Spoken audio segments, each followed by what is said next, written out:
Hey guys, Desolator Magic here, and it's time for Chapter 6, finally, of the M19 storyline. In the last chapter, Atarka showed up and then some things happened. In this one, it says they finally show up to Ugin's grave and some weird crap happens, so I can't wait to find out what. So they showed up to Ugin's grave in the mountain range of Kal Sisma, and it's got a bunch of stone spires and other weird crap from the artwork on Crucible of the Spirit Dragon. Who the hell built it? Who knows? I mean, seriously, those things make the Egyptian pyramids look small. Who would build them that big of a grave? Who would even know to do that? And who would have the resources and the money and the labor?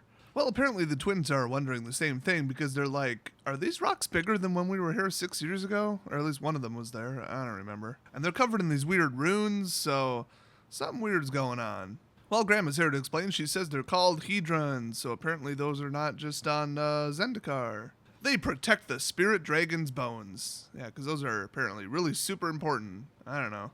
So then they notice, hey, this is a really big grave. I thought he would be the same size as the other dragons, like the current dragon lords. But nope, he was way bigger apparently, which if you remember from the story is odd because he was, him and Nicol Bolas were quite small. And then allegedly, Baisha says that he was the source of all dragons on Tarkir. So whether that's true or not should be interesting. So they eventually climb down into the canyon where the gravesite is at, and they show up at this crazy place it's like, even though it's in the mountains, it's basically summer, and a whole bunch of different plants and herbs and stuff grow there. And apparently they have to, every year, renew the magic that keeps that place hidden from the dragons, and it has something to do with the proximity of the grave and, I don't know, whatever. So they go through a tunnel and a whole bunch of other crap, and Grandma's like, hey, this is where, the Whisperers come to do whisper stuff. And then they get to an area with traditional whisper cloaks, and they're like, hey, what are these? And Grandma's like, oh, this is basically where you're going to have to hide if you ever get found out by Atarka. And apparently there's a group called the Hidden Ones that, live there or something. And that also may have been where the twins' mom was sent, so everything's coming full circle now. So there's these cool, tusks and antlers and stuff that have their history carved into them, and I don't know. I'll say comic book panels, because that would be pretty cool. They didn't specify. So after traveling for a huge amount of time, and apparently Feck, the orc, took the shortcut to, go ahead and make sure there was no other hunting parties there, because apparently other clans' hunting parties like to hang out there because the dragons, I don't know, didn't go near the grave because of anti-dragon warning or something, I don't know. But there was nobody there, and Grandma was convinced there had to be a hunting party there with absolutely no evidence to prove it, or even a reason to think that. I mean, she literally went from there might be a hunting party here to I wonder where they went, they have to be here. Well, why? Honestly, it's just bad writing. But wait, there was one person, and he's standing in the shadows for dramatic effect, and Feck's not like, hey, I found this guy, here's who he is specifically. He's just standing there saying nothing for dramatic effect. And then finally, a low-pitched voice spoke out of the shadows in a tone both sweet and melancholy. An illness ate away their lives and brought them death. I am all that is left. Oh, Ebola outbreak. Somebody called the World Health Organization. Hey, see if you can make some sense of this one. Who are you, kinswoman? Come out so I can see your face. Wait, how do they know it's a woman if they can't? Okay, whatever. I dare not greet you, brother, for fear of... Wait, isn't he talking to Grandma? You know what? Wizards of the Coast doesn't care about gender pronouns, so I dare not greet you, brother, I guess, for fear of spreading the sickness that took the others. You are ill, I assume Grandma asked, because there was nobody else there who was a male that he or she or whatever, screw it. Somebody said, you are ill, and then he or she or Z replied, I am not. Okay, but the mystery stranger goes on to say, oh, but the illness may hide in me. Death can hide in many guises and strike when it is least expected, can it not? No, usually there's a progression when it comes to illnesses. There's the symptom phase, and yeah. Wait, maybe this person was talking to Feck. I don't know. Oh, he was talking to Feck. That doesn't make any sense because the last person to respond was Grandma. Oh my gosh, this is bad writing. So the shape finally took a step out of the darkness of the back of the cave, resolving into an exceedingly pregnant woman holding an axe. You're gonna think I made that up, but I read that verbatim. Oh, we're getting into some weird crap now. So Feck does the whole, hey, I'm here with Yusova. Who are you? I might know you. And then she's like, oh, yeah, Yusova, I know her. I don't know you, though. What she actually says is, this name I know, but I do not know you, Feck, of the line of Abek. Well, apparently you do know him then. Maybe Abek was the first orc. I don't know. So then she's like, yeah, I gotta talk to Yusova because she's gotta know about the dreams. So the whole time that Feck was talking to a mystery pregnant woman in the shadows, Grandma was actually like within range of kind of seeing Feck, but not really seeing her that well, which means she was standing in the light, which means the lady could see her, which makes no sense, but it's really bad writing in this chapter. I think they might have just said, she's out of sight. Well, okay, I'll take your word for it. But then later, Grandma's like, okay, twin girls, this is dangerous and crap and our history, and I'm like the last person who remembers stuff by actually being there, and that sucks. And then they're like, hey, crazy pregnant lady, did you recognize her? And Baisha's like, well, I think she looks like Mevra. And then, I don't know who that is. And then Grandma says, yes, the body resembles Mevra, but I believe the speaker is not what she seems. And Naive is like, oh, are you saying someone has stolen Mevra's shape? How can anyone do that? And she's like, well, magic, duh. It's magic. I gotta explain shit. But Grandma reveals, yeah, Feck has a pretty good sense of smell, and she doesn't smell like, I don't know, pregnant Mevra. Plus, she's hiding in the shadows and holding an axe. And acting weird. So then Granny tells them, hey, you gotta stay here, and I'm gonna go investigate and talk to her. We gotta figure out like why either Ugin has sent us visions or somebody else pretending to be Ugin has sent us pretend visions. And of course the twins are like, well, who else's visions could they be? And she says, and this could be important, an interloper who has already infected us by bringing about the reign of the Dragon Lord. So we're talking about some old school crap here. And then she says, if anything happens to me and the others, wait a month. Okay. And the twins are like, a month? And she's like, no, do as I say. After a month, return to Ayagor and tell Garak, I read that as Garuk, he is now first father of the tribe. Oh, that's nice. Hope that cave, besides having artificially warmed stones and really cool plants, also has cable television, get some NFL games going, maybe some canned goods, gonna need some canned goods and a microwave. And so Grandma leaves, Naiva's like, okay, what interloper? Because, like, how could somebody have brought about the entire reign of the Dragon Lords? That seems whacked. And Baisha, who's usually a complete dumbass, suddenly spouts out this gem. A rope is not a single strand, but many strands woven together. Well, aren't we clever today? Somebody had some caffeine. The future is like that rope. The strand we are on now is not the only strand that could have been. There was a different path, one that wasn't taken. Okay, so, like, quantum reality, multiple versions, and time travel. She's aware of all that suddenly, even though she barely knows about magic. Sure. I want to know what any of this has to do with Sarkhan. I didn't read that storyline, but he's got to do something at some point because he revives Ugin, doesn't he? So probably should have read that one, but I don't think the pregnant lady is Sarkhan. Well, actually, no, didn't Sarkhan cause the reign of the Dragon Lords, actually? Yeah, it probably is Sarkhan, or Sarkhan's ghost, or Sarkhan's wife, or I don't know. And then, of course, Naiva's like, you sound like a whisperer now. And then she replies, I am a whisperer. And I am the one who knocks. And I am the darkness. I am Batman. What other lines are there that sound like that? I am the danger. But apparently, like I actually suspected, like just in the context of this storyline, not the actual storyline, she's like, oh, well, don't you remember the tale, Naiva? There was a great dragon in the storm that day, the one who killed Ugin. He came from nowhere and vanished to nowhere. Nicobolus, obviously. So apparently the one who brought about the reign of the Dragon Lords was Nicobolus. I don't get how he fought Ugin, killed him, and then left, how that had anything to do with it, but okay. So then naturally Naiva's like, wait, does Grandma think that he's returned? She can't face a dragon alone. We should go help her, which is, of course, what they were just instructed not to do, but that is so Naiva. Actually, I think it's Naiva. Whatever, I'm going to keep saying it Naiva. Like, literally chapter 6, and I'm like, have I been misreading that? But Baisha's like, no, we can't go back there. I know where we have to go. And then they go to the dark corner of the cavern, and there's some little crack that they can crawl through, and she has to, like, take off her pack in order to squeeze through it. And she's like, okay, where are you going? Because Grandma told us to stay here. But she's like, no, Ugin is calling to me. I didn't hear it before. Maybe because we were too far away, and it could only reach me through the magic woven in, I read that as headphones, into the headpieces. Or the headphones. He's hacking her Bluetooth. And then Naiva, as brilliant as she always is, says Ugin is dead. Dead things are dead. Good point. Valid point there, Naiva. But Baisha says, no, death is more complicated than that. If you won't come, I'm going alone. So this passageway is super narrow, and Naiva decides to accompany her because she's supposed to be her bodyguard, basically. But yeah, it says she scraped her nose on a rock as she sidestepped along, and then this is the weirdest part.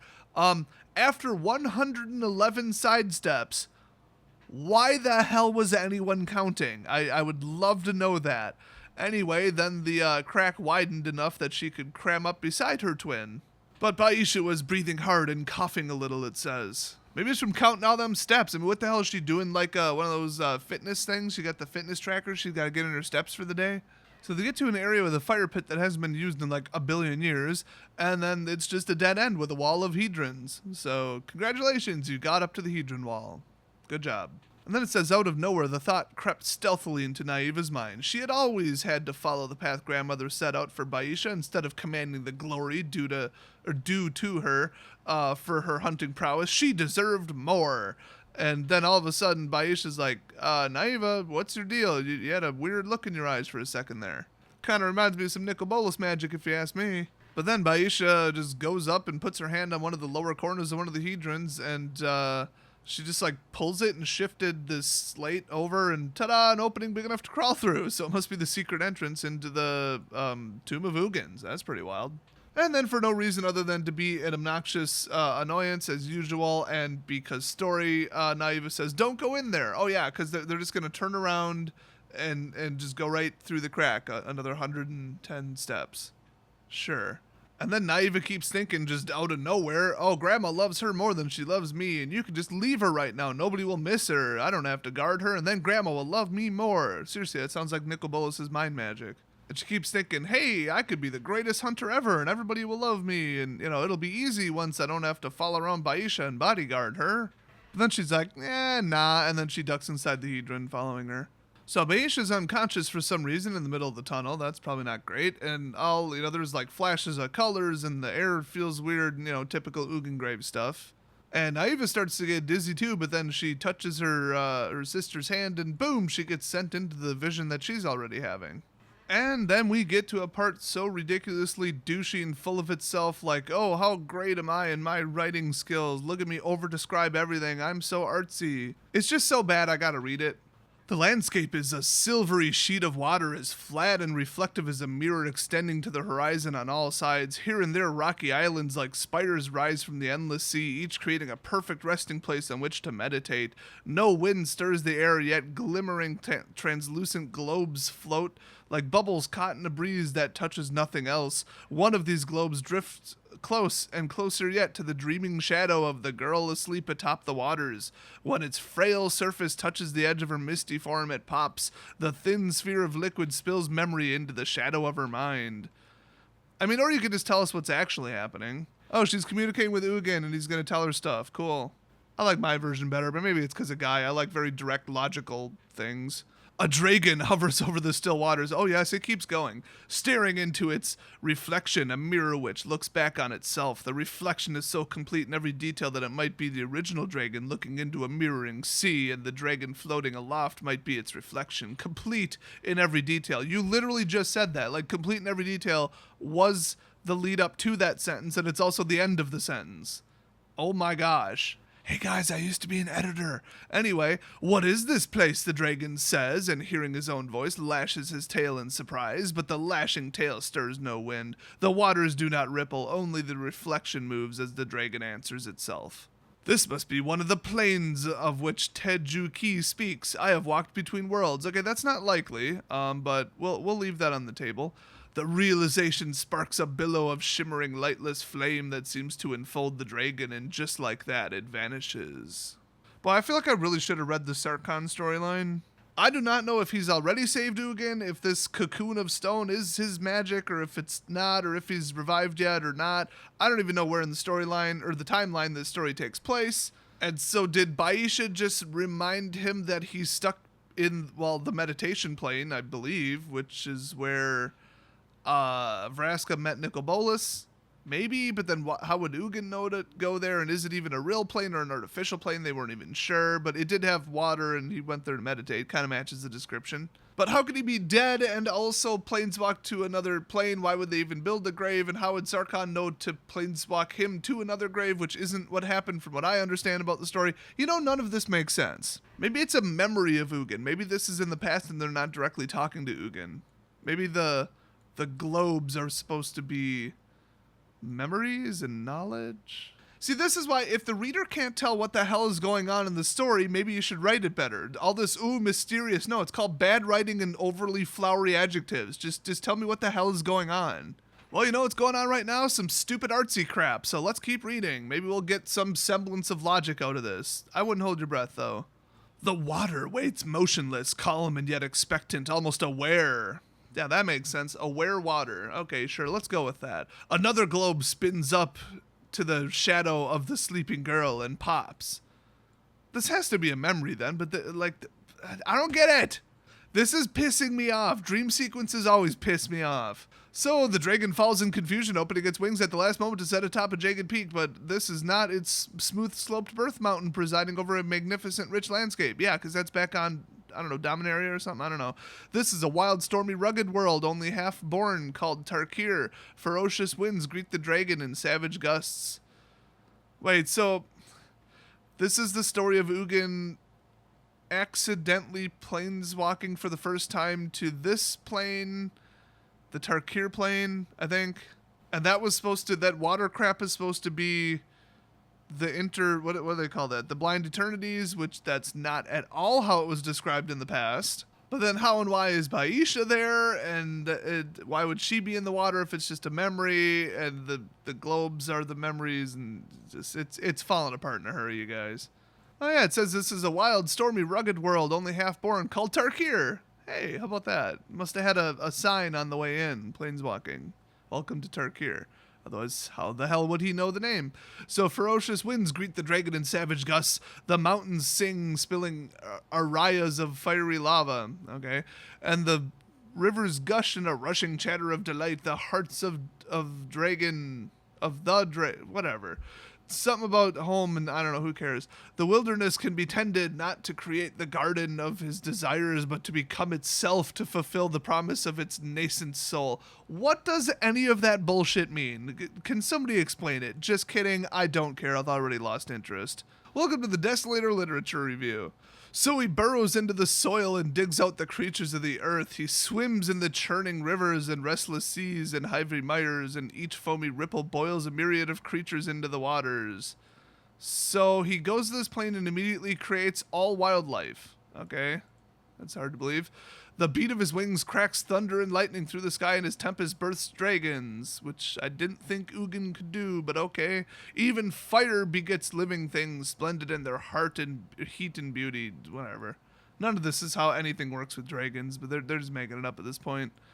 Or at least this is a story the humanoids often tell as they weave tales about the most ancient of days. So is it happening or is it not happening? Is it Ugin's memories or is it complete bullshit? Is it from Baisha's imagination or not? What the fuck is going on in this story right now? You know what? It's not even a story anymore. It's just words. It's just a bunch of words being thrown at my face. I have zero appreciation of like poetry and crap. Like if you're going to tell me a story, give me sequences of events that are actually happening. How about that for once? I don't need to sit here and think about it and interpret what's going on. Your job is to tell me what's going on, author, and right now you're doing a shit job of it. For those who witness the dragon's majesty and power cannot help but wish to be associated with its grandeur, as a knowledge of magic arises among the various people, shamans, which I'm pretty sure is not the plural form of that, seek the dragon's tutelage. To the wisest he relates the stories of the journey that brought him to Tarkir. Something about bubbles in a lake, apparently. In telling the tale, he discovers that the worst edge of the shock and betrayal have worn off. Oh yeah, Bolas. Yeah, he was a dick. What has happened to his twin? Has Nicole survived? What of their birth plane? If he could walk the plains once, surely he can do so again. See, now we're getting into like some real shit. Like they're actually telling me like he's actually thinking this and this might have actually happened. What do you know? It's like it's some kind of story or something. He seeks in his mind for the spark that opens the way between worlds. Yeah, planeswalkers, once they can planeswalk once, usually know how to do it automatically. I always kind of found that strange. So, in a wash of invisible rippling flame, he shifts through a blind, disorienting darkness. Not a mirrored lake. And after a moment of stomach-churning unpleasantness, finds himself again floating above the still waters of their mysterious aura of meditative peace. So, is he back on whatever the hell, Dominaria or something? Or did that not happen? Freaking hate this writing. He stares at his perfect image staring back at himself. Oh, it is a damn giant mirrored thing. Okay, that's not what the blind eternities are. Okay, I'd look up the other descriptions of it, but it's not a giant reflective lake thing.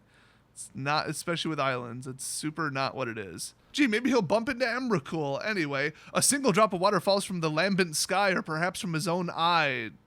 Well, I feel like you should know. And strikes the water. The ripple of its passage opens a vista. Through the window, he sees the birth mountain, still proud, still snow-capped, but marred now by an unsightly growth. Like an unvoiced roar of anguish, all the thick clotted emotion he thought he had left behind swells up in a fierce surge. Oh, no, you gotta stay focused to Planeswalk. Not a good idea to get all pissed off in the middle of it. The spark gives him passage. He twists through the shadow, and then he is there. So apparently you have to get pissed off to Planeswalk, otherwise if you don't, you'll get stuck in the Blind Eternities, which also are not a lake. Okay. Falling out of the sky toward the Birth Mountain. So that's one way to Planeswalk, alright. He pulled up onto a mighty current of wind and circles the mountain.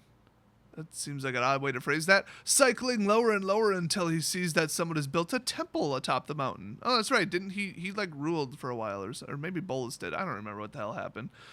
This structure is a gaudy spectacle of tiered roofs painted red like blood and topped by two huge horns curving in on each other. Robed priests come running, seeing him, and they ring bells and hammer on drums. Oh, somebody's getting excited. Whatever, I'm sick of reading this, and they're actually going into things that actually happen, so I'm just going to tell you what happened. All right, so a bunch of priests run up, and they're like, hey, dragon, cool. Oh, wait, apparently they're excited for a different reason, because they weave magic and fling it at him like a net meant to capture him, and that's awesome. So apparently they like killing dragons. They're still into that. I legit don't remember which one of the two dragons left first or what state they left humanity in. And he immediately, with his awesome awareness magic, will say, knows that, oh yeah, everybody's running around with little Bolas badges on. Apparently, like, the sheriffs have sheriff badges that are Bolas horns. That's cute. And everything looks great, but there's a bunch of slaves, and they use slave labor, and everybody's a dick. So he's like, wow, this is so much different than the original dragon-killing chief settlement. Not, it's the same thing. And he's like, oh, I wonder who rules here. Just kidding. I recognize the horns. It's my brother. So Bolas never left.